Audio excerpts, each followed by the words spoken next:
जगन्मोह मोहनिद्रा प्रत्युष समयोपमम् मुनिसुव्रतनाथस्य देशनावचनं स्तुमम् कृतापराधेऽपि जने कृपामन्तरतारयो ईषद्बाष्पार्द्रयोर्भद्रं श्रीवीरजितनेत्रयो कमठे धरणेन्द्रे च सोचितं कर्म कुर्वती प्रभुस्तुल्यमनोवृत्ते पार्श्वनाथ श्रीस्तुव यस्याभिधानं मुनयोऽपि सर्वे गृह्णन्ति भिक्षा भ्रमणस्य काले मिष्टान्नपानाम्बर पूर्णकामा स गौतमो यच्छतु वञ्चितं ज्ञान ध्यान क्रियादिकार्य कुशल प्रद्युम्न जेता गुरु अंतरलोचन मे क्रमस्ति सुतरां प्रोद्भासितं यस्य वै ओंकारेण सुसेवितोऽपि सततम् ओंकार सेवा पर सोऽयं सौम्यमना सदा विजयते श्री सिद्धिसूरीश्वर सोऽयं सौम्यमना सदा विजयते श्री भद्रसूरीश्वर सोऽयं सौम्यमना सदा विजयते ओंकार सूरीश्वर सोऽयं सौम्यमना सदा विजयते अरविंद सूरीश्वर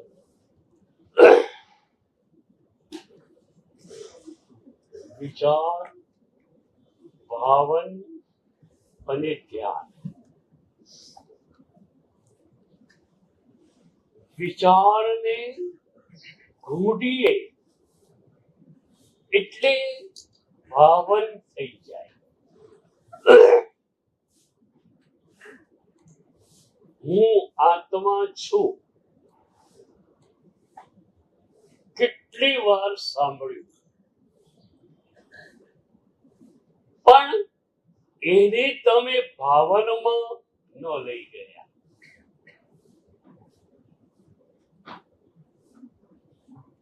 અષાઢ મહિનો હોય પહેલો વરસાદ પડે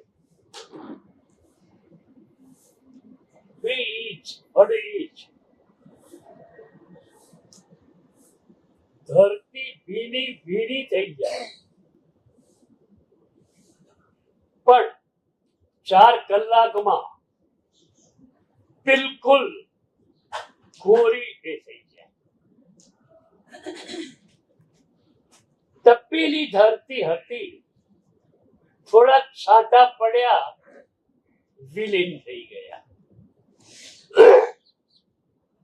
પણ એ વરસાદ રિપીટ થયા કરે તો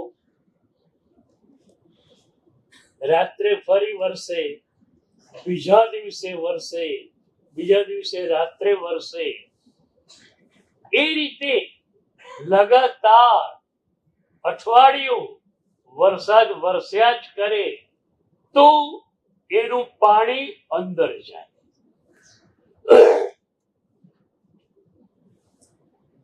વિચારને હવે ભાવનમાં લઈ જવો છે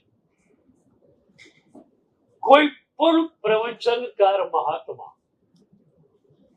1 કલાક પ્રવચન આપે કે 1.5 કલાક આપે,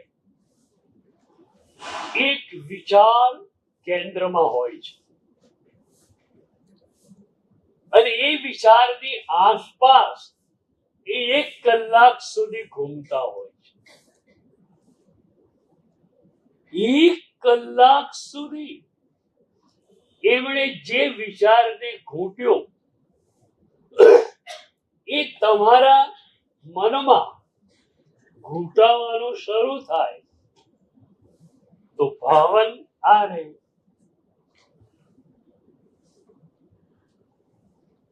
હું આત્મા છું. આ વિચારને ઘૂંટવો હોય તો સી રીતે ઘૂંટાય? હું એટલે શરીર નહીં, હું એટલે નામ નહીં, હું એટલે મન નહીં. વારંવાર આને ઘૂંટો.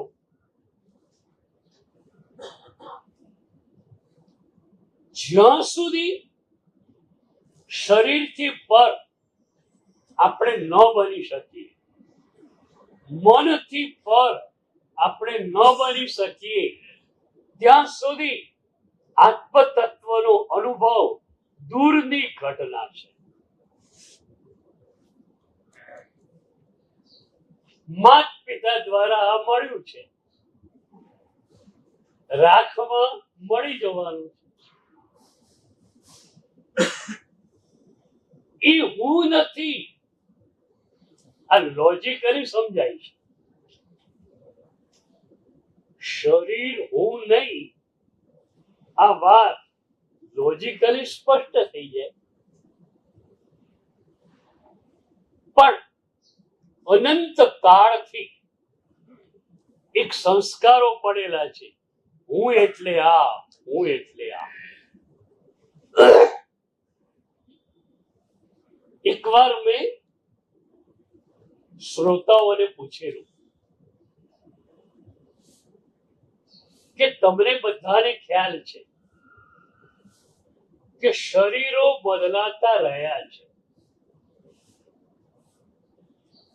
છતાં શરીરની અંદર હું પણાની બુદ્ધિ કેમ થાય છે? એ લોકોને પણ લાગ્યું કે વાત તો સાચી છે. આ વખતે મનુષ્યનું શરીર છે, ગઈ વખતે કયું હતું એ ખ્યાલ પણ નથી. શરીરો બદલાતા જ રહ્યા છે. તો પછી હુંને આપણે શરીર પર કેમ મૂકીએ છીએ?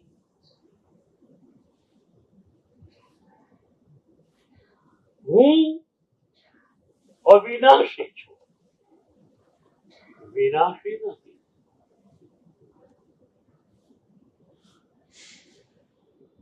એ વખતે મેં જવાબ આપેલો કે નેક્સ્ટ ટુ સાઉલ બોડી છે. આત્મા પકડાતો નથી અને એટલે શરીરમાં હું પણાની બુદ્ધિ આપણે કરીને બેસી ગયા છે.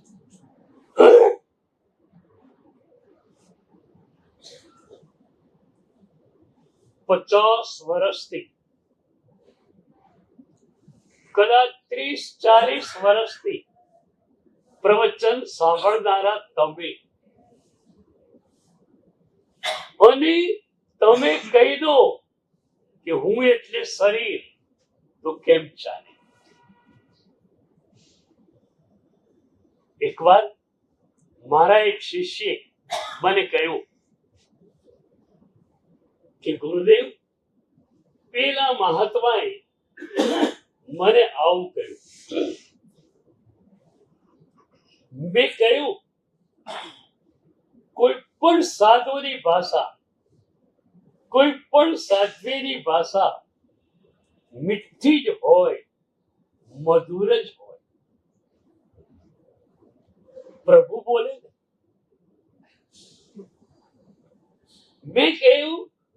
કહી દઈશ, પણ પછી મેં એને કહ્યું કે તું મિથ્યા દૃષ્ટિ થઈ ગયો, એનું શું કરશો? એ નવાઈમાં પડ્યું. હું મિથ્યા દૃષ્ટિ? મેં કહ્યું હા.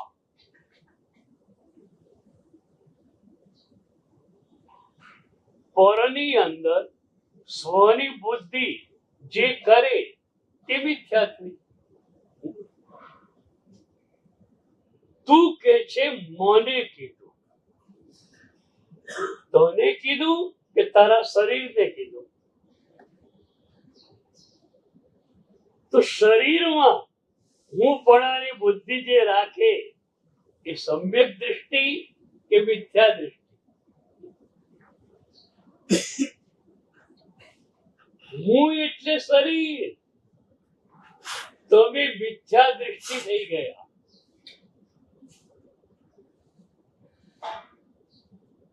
હવે હું એટલે આત્મા. પણ એ બોલવા સુધીની વાત હોય તો તમે પરીક્ષામાં પાસ થતા નથી. ચિંતન સુધી તમે હો તો પણ પરીક્ષામાં નાપાસ છો. ભાવન ઘૂંટાવાનું થવું જોઈએ, અને એ ઘૂંટાવાનું થાય પછી તરત જ આત્માનુભૂતિ. ધ્યાન એટલે અનુભૂતિ.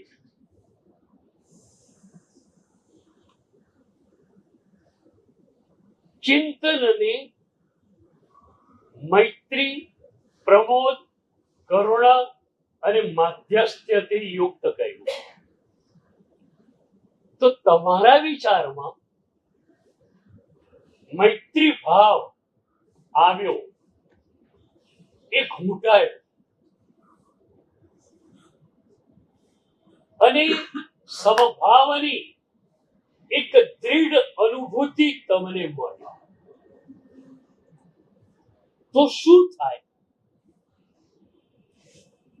હમણાંની એક ઘટના કહું. એક જ્ઞાની આચાર્ય ભગવંત,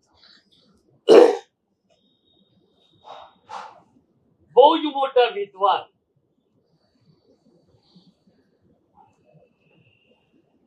એક શ્રાવકે એમને વિનંતી કરી કે ગુરુદેવ, સ્વદ્રવ્યથી મેં દેરાસર બનાવ્યું છે, એની અંજન સલાકા અને પ્રતિષ્ઠામાં આપ નિશ્રા આપો. ગુરુદેવે વાત સ્વીકારી. તમને ખ્યાલ આવે, એક સદગુરુ તમારા એક મહોત્સવમાં નિશ્રા આપવા માટે હા પાડે ત્યારે એ અંદરથી બહાર કેટલા આવી જાય. શિષ્યોને લઈને ત્યાં જવું પડે. ત્યાં અઠવાડિયું 10 દિવસ એ વિધિ વિધાનમાં રહેવું પડે. માત્ર અને માત્ર અંદર રહેલા એ મહાપુરુષને બહાર આપવું પડે. પણ એક પરોપકારની લાગણી એવી હોય છે કે એની ઈચ્છા બહુ જ છે તો આપણે જઈએ. ગુરુદેવ પધાર્યા. એ ભાઈએ બહુ જ મોટા ઠાઠથી ઉજવણી કરવાનું નક્કી કરેલું કે આટલા મોટા જ્ઞાની આચાર્ય ભગવંત મારે ત્યાં પધારે છે, અને એમની નિશ્રામાં અંજન સલાકા પ્રતિષ્ઠા છે, એટલે હજારો લોકો ઉમટશે. એટલા ભવ્ય મંડપો, એવી સજાવટ ગુરુદેવે બધું જોયું. સાંજે એ ભાઈ વંદન કરવા માટે આવ્યા ત્યારે ગુરુદેવે ખાલી સૂચન કર્યું કે તમારા મંડપો મેં જોયા, ખૂબ ભવ્યતા તમે લાવ્યા છો, સાંદર્ભિક ભક્તિ પણ તમે શ્રેષ્ઠ કોટીની કરશો. મારું તમને સૂચન એટલું જ છે કે ભક્કામાં થોડીક ઓછાશ કરીને પણ સાંદર્ભિક ભક્તિ ઉપર વધુ ધ્યાન આપજો.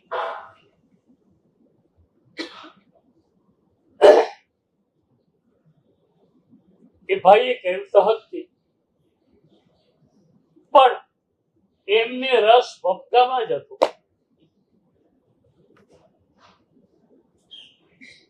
જે દિવસે અંજન સલાકા હતી, રાત્રે એ દિવસે બપોરે એ શ્રેષ્ઠી આવેલા. એકલા ગુરુદેવ જોડે બેઠેલા કે ગુરુદેવ આપ પધાર્યા, મારો તો જન્મારો સફળ થયો. આટલો ઉત્સવ ભવ્ય બનશે એની કોઈ કલ્પના નહોતી, પણ આપના પગલા થયા અને આ ચમત્કાર સર્જાય. એ વખતે ગુરુદેવે એમના એ કાર્યની, ભક્તિની, મહોત્સવની ખૂબ જ ઉપબ્રિંગણા કરી.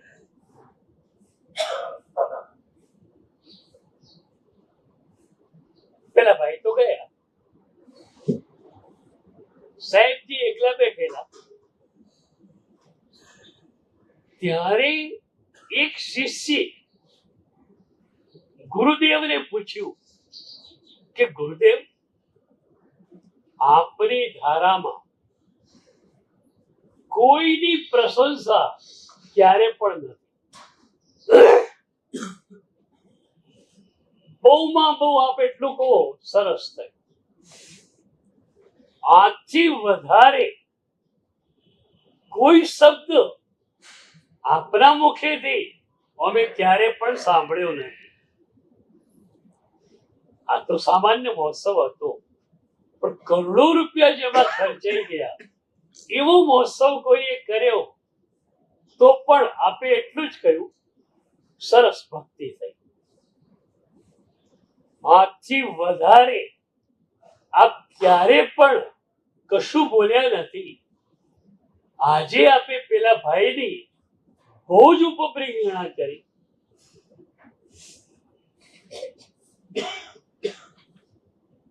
શિષ્ય જાણવા માંગે છે કે આની પાછળ ગુરુદેવનો હેતુ શું હતો. સદગુરુની નાનામાં નાની ક્રિયામાં બહુ જ મોટા રહસ્યો ભરાયેલા હોય છે. એ વખતે ગુરુદેવે જે કહ્યું ને, શિષ્ય છપ થઈ ગયો સાંભળીને. ગુરુદેવે કહ્યું, પહેલા દિવસે મેં એ ભાઈને કહેલું કે ભક્કો વધારે કરતા નહીં, પણ મારી વાત એમણે માની નહીં. એમનો ભક્કો તો રોજ વધતો જ ગયો.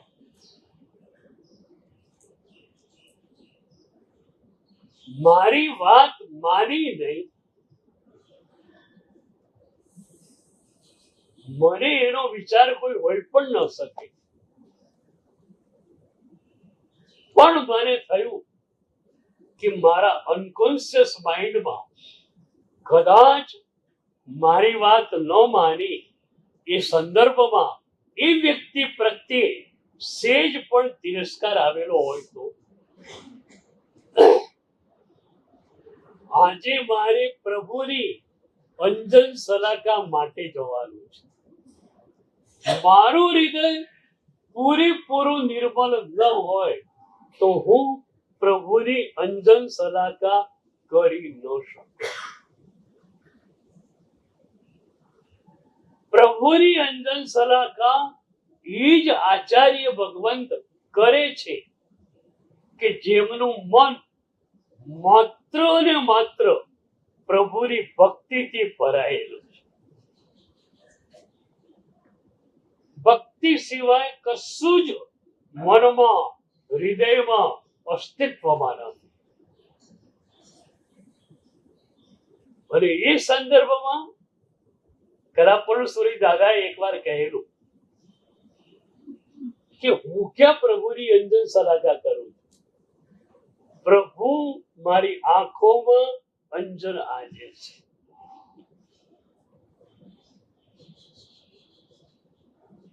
પ્રભુના ભાવથી હૃદય જ્યારે ભરાઈ ગયું ત્યારે તમે પણ પ્રભુ બની ગયા. ધ્યાન એ જ કામ કરે છે. અરિહંત પ્રભુનું ધ્યાન તમે કરો એ ધ્યાનની ક્ષણોમાં તમારો આત્મા અરિહંત બની છે.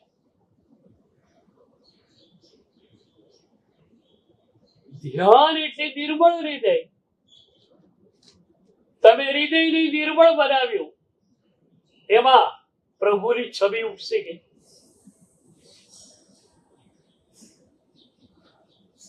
તો કલાપણસુરી દાદા એવા નિર્મળ હૃદયના સ્વામી હતા કે પ્રભુનું પ્રતિબિંબ સતત એમનામાં પડ્યા કરતું. અને એથી જ આપણે કહેતા કે એ ભગવાન છે. થોડીક ક્ષણો માટે તમે પણ પ્રભુ બની શકો. તમારી ચેતના પૂરેપૂરી અરિહંતમય બની ગઈ. તમે અરિહંત બની ગયા.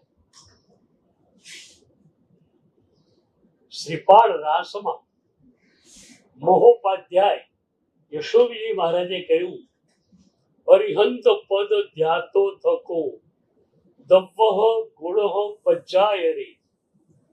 ભેદ છેદ કરી આત્મા અરિહંત રૂપી થાય. એ પ્રભુ છે, હું સામાન્ય માણસ છું. આ ભેદનો છેદ ઉડી જાય છે અને આપણો આત્મા થોડી ક્ષણો માટે પ્રભુ જેવો બની જાય છે. આ જન્મની અંદર આટલો મોટો અવસર તમને મળી શકે એમ છે. તમે તમારી ચેતનાને અરિહંતમય બનાવી શકો, એનાથી મોટી કઈ વાત હોઈ શકે. શાસ્ત્રકાર ભગવંતોએ એના માટે પણ તમને પરમિશન આપી. પછી તમે શું કરો? પછી શું કરો?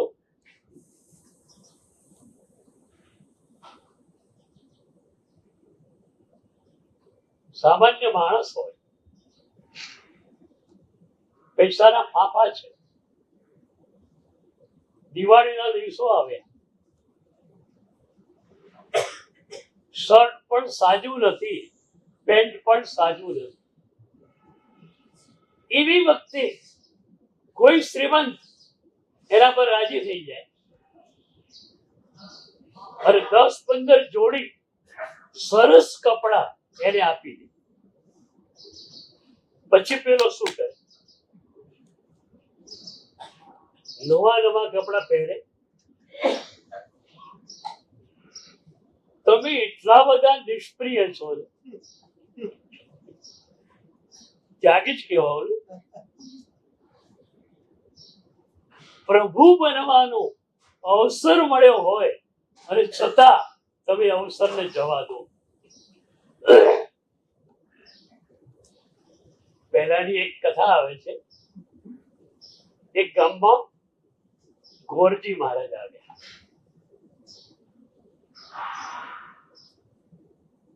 વ્યાખ્યાન શરૂ થયું. વ્યાખ્યાન બહુ સારું હતું. લોકો બધા આવવા મંડી પડ્યા. પણ નગર શેઠ ગામના એ મને ધંધામાં એટલો બધો રસ કે ન વ્યાખ્યાન કે ન ભક્તિ. ગામનું કામ હોય તો પૈસા લખાવી દીધો. એક દિવસ શેઠાણીએ કહ્યું કે આજ તો તમારે કથામાં આવવું જ પડશે.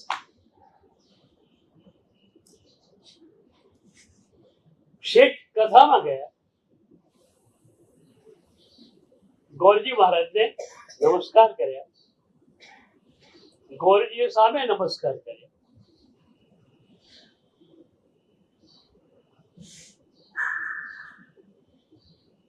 શેઠ નવાઈમાં પડી ગયા કે હું તો વંદન કરું, એ મને કેમ વંદન કરે? તો કે સાહેબ તમે મને કેમ હાથ જોડ્યા? તો ગોરજી પૂછે છે તમે કેમ હાથ જોડ્યા? એ પહેલા સાહેબ તમે તો ત્યાગી છો, સંસારનો તમે ત્યાગ કરેલો છે. તો ગોરજી કે મેં તો સંસારનો ત્યાગ કર્યો છે, કચરાનો. તમે ભગવાનનો ત્યાગ કર્યો છે. તો મારા કરતા મોટે ત્યાગી તમે નહીં. તમે ભગવાનનો ત્યાગ કરી દીધો.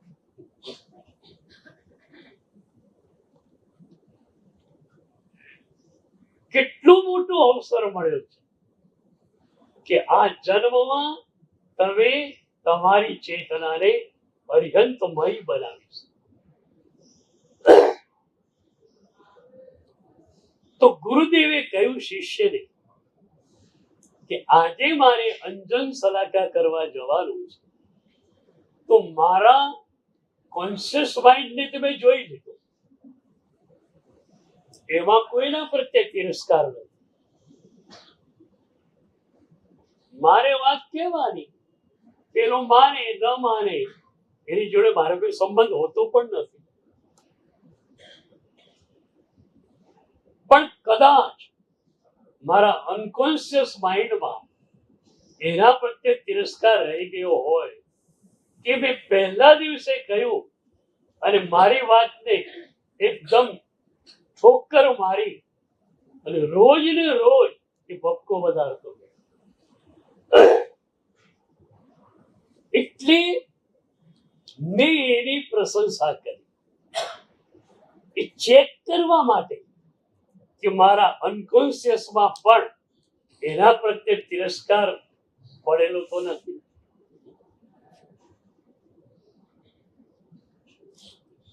આ શું હતું? અનુભૂતિ, ધ્યાન. એ આચાર્ય ભગવંત પાસે મૈત્રી ભાવનું ભાવન તો વર્ષોથી હતું. એ ભાવન અનુભૂતિમાં પરિણમ્યું. સમભાવ. કોઈ પણ ઘટના ઘટે એ ઘટનામાં મનને ઇન્વોલ્વ નહીં કરવા.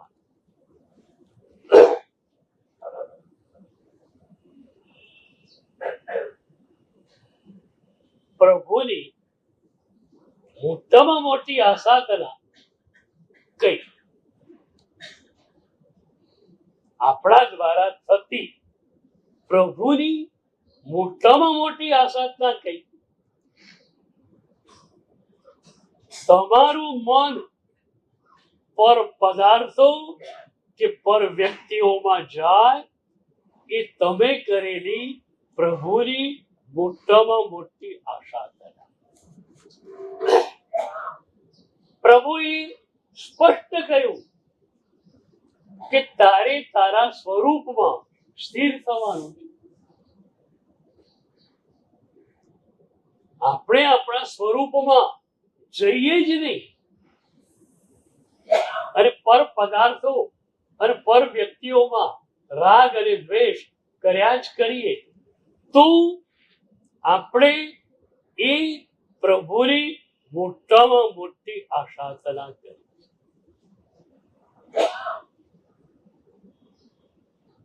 એ આશાતનામાંથી બચવા માટે, એનું પ્રાયશ્ચિત્ત કરવા માટે શું કરવાનું કે પર પદાર્થોને, પર વ્યક્તિઓને મન આપવું નથી.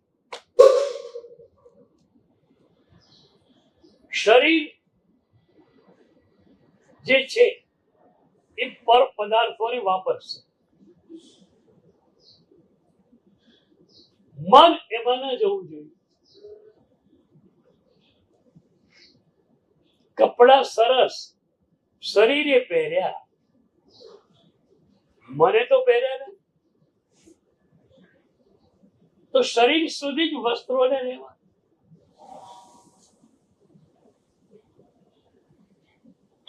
તો એ આચાર્ય ભગવંતે કેવું ભાવન કર્યું હશે, મૈત્રી ભાવનું, કે સમભાવની અનુભૂતિ સતત એમની ચાલુ રહે.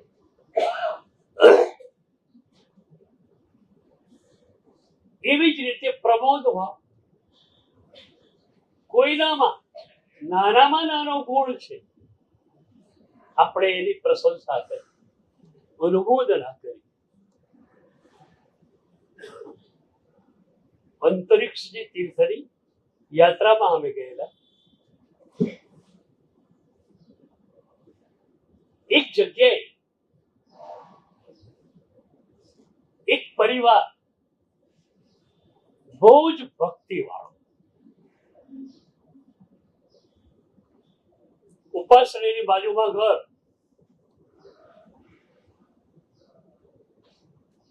સવારથી મહાત્માઓ આવે જાય,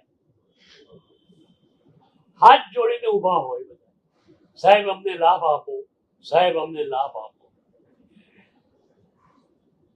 એક એક મહાત્માની ભક્તિ કરવી એવો વિશાળ કાફલો અમારો મોટો હતો. કલ્પકને વિજય સુરી 10 વાગે આવે, એ થોડા મોડા નીકળે, મોડા આવ્યા. 10 વાગે આવ્યા, પેલો પરિવાર હાથ જોડીને ઉભેલો છે, સાહેબ લાભ આપો.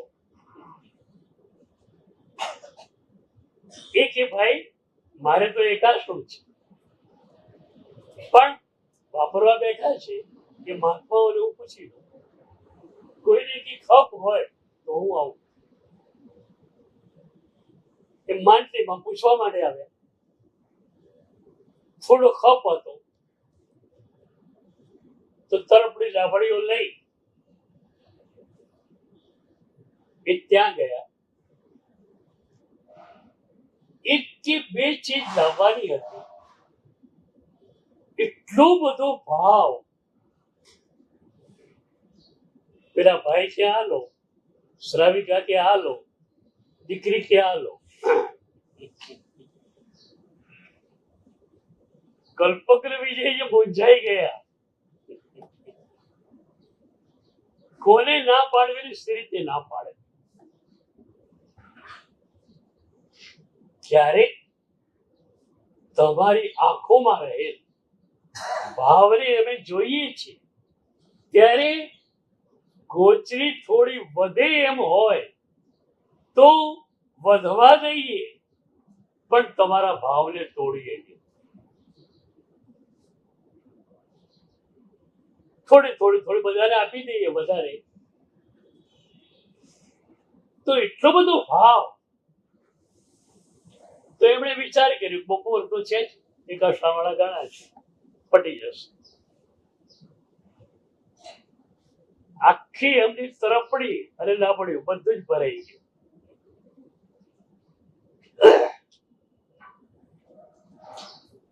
એ મારી પાસે આવ્યા,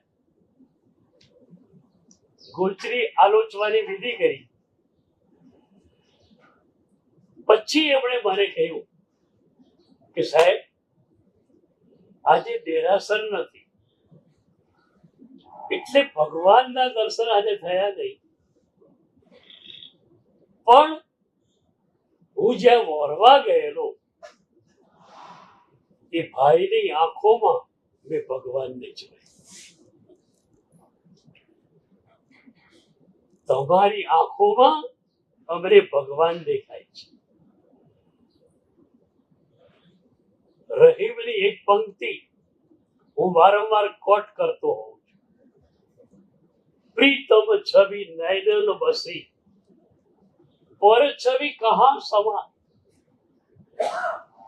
પ્રીતમ છબી નયન બસી, પરમાત્માની છબી એ મુનીશ્વર દાદાની છબી આંખોમાં વસી ગઈ, ઝલકી ગઈ. પછી એ આંખોમાં બીજું શું ઝલકી શકે? એક ભક્તની આંખોમાં હોય છે ભગવાન. મહાભારતની એક કથા છે. ઉદ્ધવજી વૃંદાવન આવ્યા,